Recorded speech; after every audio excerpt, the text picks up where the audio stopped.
Today's segment of Benin history focuses on the reign of Oba Orhogbua, how the issue of transatlantic slave trade, or Oduomomu as it was called in the Edo language in ancient times, disrupted the peace and order of the kingdom for more than 300 years. During the conquest and expansion of the Old Benin Empire by Oba Orhogbua in the 16th century, he met Iyase in Issele-Uku. He brought him to Benin and made him the Iyase of Benin. There is a possibility that Iyase was an Igbo man.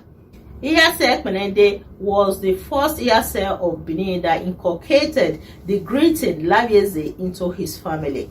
Every Iyase of Benin is mandated to relinquish his family greeting and take Iyase. Hello everyone, my name is Nekme Obasogie. I'm from the ancient city of Benin. I am a researcher and my main area of research is colonialism in Africa. Today's segment of Benin history focuses on the reign of Oba Orhogbua, how the issue of transatlantic slave trade, or Oduomomu as it was called in the Edo language in ancient times, disrupted the peace and order of the kingdom for more than 300 years. I will also highlight the history of a man called Iyase, who came from Issele-Uku and was appointed as the Iyase of Benin by Oba Orhogbua in the 16th century. History has it that one of the priests in Benin in the 16th century, called Azagbaride, prophesied and warned Oba Esige to desist from opening the door for the Europeans into the kingdom. The successive kings of Benin noted this prediction. However, during the reign of Oba Orhogbua between 1550 to 1578 AD, proper attention was not given to the issue of Oduomomu, meaning the constant stealing of human beings in Benin for the transatlantic slave trade, introduced to the kingdom by the Europeans.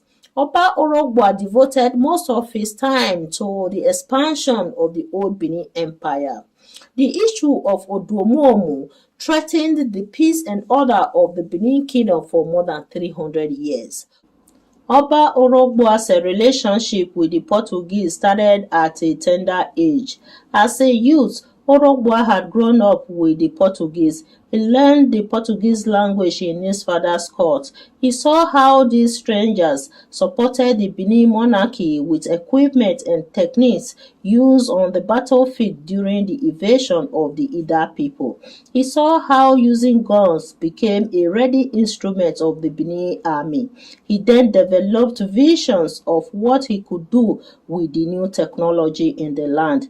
Orhogbua ignored the warnings credited to Azagbaride about the ill effects of the king's close relationship with these strangers.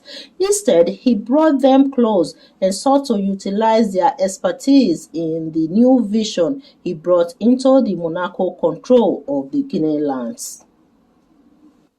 When Oba Orhogbua continued his voyage to expand the Benin Empire, he needed a loyal leader for the people at home, so he appointed Iyase to take control of the administrative activities in Benin. He also needed a dedicated leader of superior standing to be with him and his army during his campaigns, so he appointed his Iyase.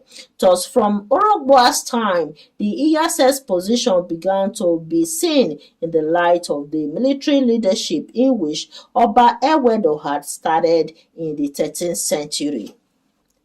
Under the reign of Oba Orhogbua, 300 years after Ewedo, the need to stabilize the position of Iyase became apparent to the king. Orhogbua raised the responsibility to strengthen the trade network by reviving the use of the trade guilds and guards. Through them, he obtained reports about how peaceful the trade routes were. During this time, that part of Africa was called Guinea Coast by the Europeans.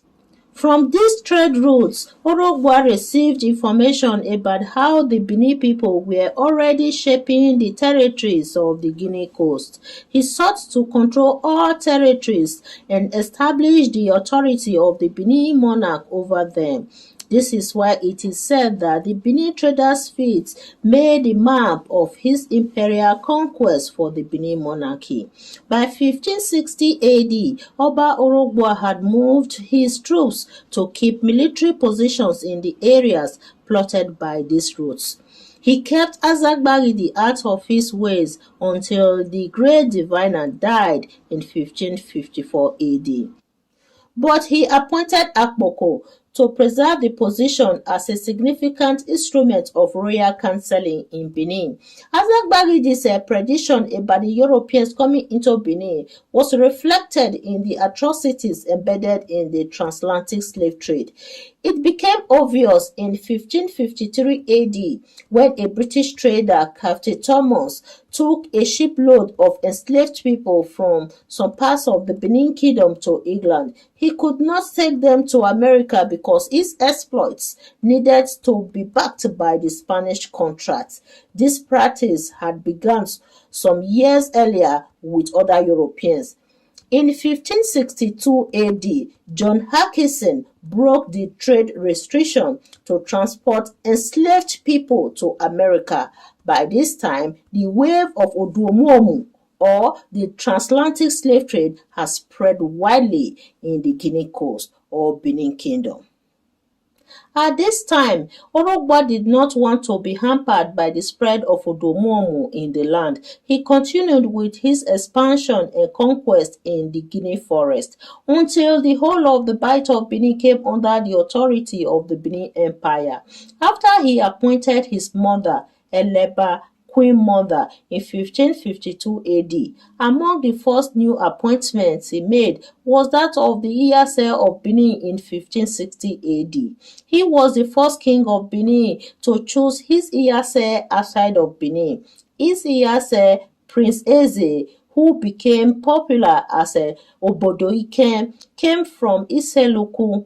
In 1553 to 1560 AD, Prince Eze was in the Awori land with Orhogbua, was later appointed as the Iyase of Benin when he returned with Oba Orhogbua to Benin in 1560 AD to bury the Queen Mother. To a great extent, Orhogbua preferred to use titles to secure relevant noblemen regardless of their places of origin to enhance the military might of the Benin Empire. When Prince Eze took up his position as the Iyase of Benin, he was quartered in Ogbe, not far from the royal palace. Since the days of Azagbagidi, during the reign of Oba Esige, special functionaries of the king were given places in Ogbe to dwell so that they could easily be reached when sent for by the king. Prince Eze's nickname became popular in Benin. Orhogbua, on his part, decreed in 1670 AD that the families of the Iyase appointed after him should change their salutations to Iyase to commemorate his good friend who was not an Edoman but became the Iyase of Benin. During the conquest and expansion of the old Benin Empire by Oba Orhogbua in the 16th century, he met Eze in Issele-Uku. He brought him to Benin and made him the Iyase of Benin.